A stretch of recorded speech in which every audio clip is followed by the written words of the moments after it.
ताईचा काय प्रश्न आहे? 10 दिवसा भित्री की जे ते पावे असं देवाचं वचन आहे. म्हणजे मेल्यानंतर 10 दिवसाच्या आत जे कराल ते उपयोगी पडल असं शब्दाचा अर्थ आहे. वास्तविक आपला बसत आहे. वास्तविक आपला जो धर्म आहे हा परमेश्वराचा धर्म आहे. परमेश्वराचा धर्म अहेतुक आहे, अदृष्टपर आहे, परमेश्वराच्या प्राप्तीसाठी आहे. आणि त्या परमेश्वराच्या प्राप्तीसाठी जे जे आपण करत आलो त्यातूनच आपल्याला परमेश्वर भेटणार आहे. आणि कधी करणार आहोत आपण? तुम्हाला आत्ताच सांगितलं, खड्ड्यात जायच्या अगोदर म्हणजे मरणाच्या अगोदर. जे कराल तेच तुमच्या बरोबर शिदोरी म्हणून बरोबर राहणार आहे, तेच तुम्हाला उपयोगी पडणार आहे. आता 10 दिवसाच्या नंतर जी आपल्याकडे परंपरा आली पात्राची, ती दैवराटीची आहे का कर्मराटीची आहे? ती दैवराटीचीच नाही, कर्मराटीची आहे. ही वैदिकता धर्म आपल्याकडे आलेला आहे. कारण ती जी क्रिया आहे ती प्रेतदेहाच्या नरक चुकण्यासाठी, याचा अर्थ हेतूनी केली जाते, दृष्टपर केल्या जाते. आणि हेतूची क्रिया, दृष्टपर क्रिया ही परमेश्वराची नसते, ही देवतेची असते. ते केल्यानंतर त्या प्रेतदेहाच्या नरकातून कोण काढणार आहे? देवता. जर देवता काढणार आहे ना, हा दैवराटीचा आहे, तर त्या देवतेचा ना आपला काही संबंध आहे का? तर ते कर्मराटीचा सिद्धांत, असे बरेच सिद्धांत आपल्याकडे आले ना, आपण दैवराटीचे म्हणून स्वीकारले, मग आपल्याला फक्त अयोग्यता लागते. देवाने सांगितलं, बोध देतात तुम्हाला विकल्प जो आहे निर्विकल्प करून टाकलं. आपल्या मनामध्ये काही राहिलाच नाही विकल्प, हा जातीचा त्या जातीचा, हा योग्य अयोग्य, पवित्र अपवित्र. पण कळत न कळत आपल्याकडून ते होतं, तर त्यांनी प्रेतदेहाचं नरक आपल्याला लाभत नसतं, त्याने अयोग्यता लागत असते. आणि ती अयोग्यता पुढे जाऊन कर्माच्या याच्यातून नासत असते आणि परमेश्वर प्राप्त होत असतो. ती आपली क्रियात नाही. मग आपण करायचं काय? कारण आपल्याला काहीतरी केल्याशिवाय मनच भरत नाही. मनुष्य व्यक्ती गेल्यानंतर तुम्ही 10 दिवस साधू संतांचे असे सत्संगाचे कार्यक्रम आयोजन करू शकता. त्या निमित्ताने लय प्रेम आहे, स्मरण करू शकता, चिंतन करू शकता. त्या निमित्ताने स्मरण करायचं, त्या निमित्ताने प्रार्थना करायची. 10व्या दिवशी कोणीतरी, आपण इकडे परंपरा आहे, पिंड पाडतो, न्हावी बोलवतो, केस काढतो, ब्राह्मण आणतो, ती पूजापाती करते. काही करायची गरज नाही. एक साधू प्रवाचक म्हणून बोलू शकता. ती एक संधी असते. समाजातला अनेक घटक त्या कार्यक्रमाला आलेला असतो. तिथं तत्वज्ञान मांडायला एक संधी परमेश्वराने दिलेली असते. तिथं आपलं तत्वज्ञान मांडा. कर्मकांड करण्याच्या ऐवजी आम्ही का कर्मकांड करत नाही? परमेश्वराचा भक्ती म्हणजे काय, तत्वज्ञान काय सांगतं, हे मांडायला लावा. आणि त्यांची आठवण म्हणून फोटो ठेवून पुष्पांजलीचा कार्यक्रम करा. विशेष ठेवा, पुष्प वा. त्यांचे गुण वगैरे जे आहे ते स्वीकारा. ते जर उपदेशी असेल, ते जर त्यांचे जे गुण आहे, त्यांचे जे नवीन पिढीनं ते स्वीकारून उपदेश घ्या त्या दिवशी.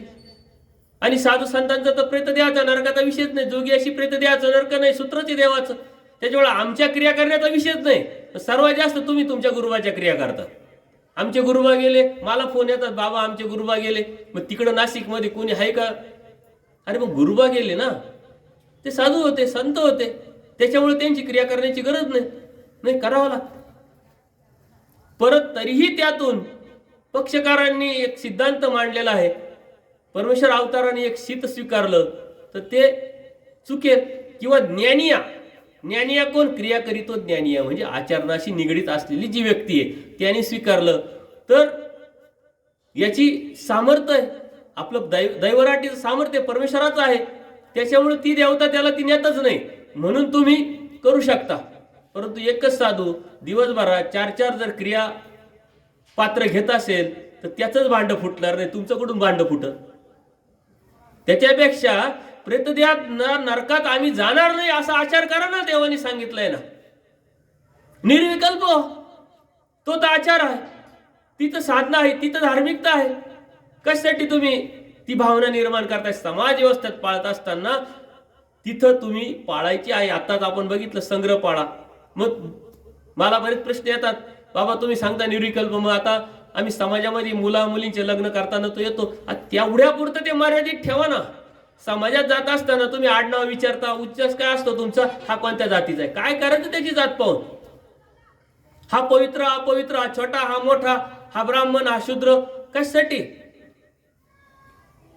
यातून बाहेर पडणं ही तर धार्मिकता आहे. त्याच्यापेक्षा प्रेतदेहाचं नरक चुकवण्यासाठी पात्र द्यावं लागतील, त्याला खर्च लागेल, तो खर्च अगोदरच एवढी करून ठेवा. ही विचारधारा करायच्या ऐवजी मरायच्या अगोदरच तुम्ही काय अन्नदान करायचं ते करून घ्या. मरायच्या अगोदर पात्र देऊन टाका, काय हरकत नाही, काही प्रॉब्लेम येत नाही. इतका सोपा मार्ग आहे. तुमच्या डोळ्यासमोर दिसेल, क्लिअर दिसेल. आता अन्नदान ते उत्तम हे सुद्धा कर्मराटीची क्रिया आहे. कारण आपला सिद्धांत काय, अहेतुक भूत भजन ज्ञानाप्रती साधन. अन्नदानात अहेतुक भाव असेल तर योग्यता वाढणार, अहेतुक भावच नाहीये. अन्नदान हे कर्मराटीचं, अहेतुक अन्नदान हे दैवराटीचं. कारण अहेतुक ज्ञान आणि प्रेम अहेतुक क्रियेनं भेटत असतं. ज्ञान आणि प्रेम परमेश्वराच्या प्राप्तीचे दोन साधन आहे. त्याच्यामुळं ती प्रक्रिया जी आहे ती आपली नाहीये, परंतु वैदिकता आपल्याकडे आली, स्वीकारली, परंपरागत आपल्यापर्यंत पोहोचलं आणि मग आपणही त्यात बळी पडलो. तसं जर असतं तर आचार्यांना देवानी शिक्षा केली नसती. वर्ष श्राद्धाचं खाऊन आले, उड्या मारायला लावल्या आचार्यांना, डोमेग्रामला जिरायला लावलं, जेवढं खाल्लं तेवढं जिरवलं. त्या जमल्या नाही तर 1000 दंडोत मारायला लावले. 22 मध्यस्थी केल्या म्हणे, 500 मी मारते 500 त्याला म्हणतात. 500 दंडोत आपण 50 दंडोत मारायचं तरी जीव जाईल. आता आपला 5 दंडोत घालायचा तरी जीव जातो आपला. 500 दंडोत हे कशासाठी? दंड म्हणून नाही, जे खाल्लं ते जिरलं पाहिजे तुझं.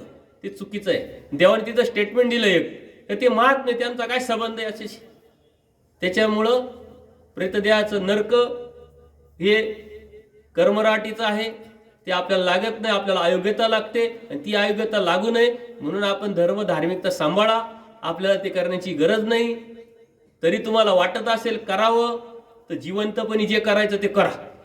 मेल्यानंतर स्पष्ट सांगा, मला काही करायची गरज नाहीये. एक समाज व्यवस्था संग्रह पाळण्याच्या अवस्थेने जे करायचं ते करा. कोणते कर्मकांड विधी करायची गरज नाही. कालच विषय झाला की आमचे वडील गेले म्हणजे 50,000 पात्र द्यायला लागले. आता असं वाटायला लागलं का मी मेल्यानंतर हे पोरं करतील का नाही, टेन्शन येऊन गेलं.